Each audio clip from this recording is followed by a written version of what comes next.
கோவையில் நடிகை அதுல்யா வீட்டில் திருடிய சிசிடிவி காட்சி. வேலைக்கார பெண் உள்பட 2 பேர் கைது. நாடோடிகள், காதல் கண்கட்டுதே உள்ளிட்ட பல்வேறு படங்களில் நடித்திருப்பவர் நடிகை அதுல்யா ரவி.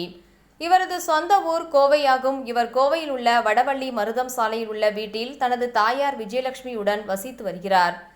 இந்நிலையில் இவரது வீட்டில் கடந்த சில தினங்களுக்கு முன்பு பாஸ்போர்ட் மற்றும் ரூபாய் 20,000 பணத்தை யாரோ ஒருவர் திருடிச் சென்றதாக தெரிய வந்தது.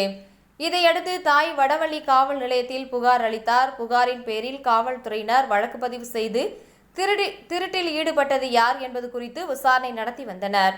இந்த நிலையில் இவர்களது வீட்டில் வேலை பார்க்கும் தொண்டாமுத்தூர் அடுத்த குளத்துப்பாளையத்தை சேர்ந்த செல்வி என்பவர் மீது போலீசாருக்கு சந்தேகம் ஏற்பட்டது. அவரிடம் நடத்திய விசாரணையில் அவர் முன்னுக்கு பின் முரணாக பதில் அளித்தார். மேலும் காவல்துறை தொடர் விசாரணையில் செல்வி தனது தோழியுடன் சேர்ந்து பணம் மற்றும் பாஸ்போர்ட்டை திருடியது ஒப்புக்கொண்டார். இதையடுத்து போலீசார் திருட்டில் ஈடுபட்ட செல்வி மற்றும் அவர்களது தோழியான சுபாஷினி ஆகியோரை கைது செய்தனர்.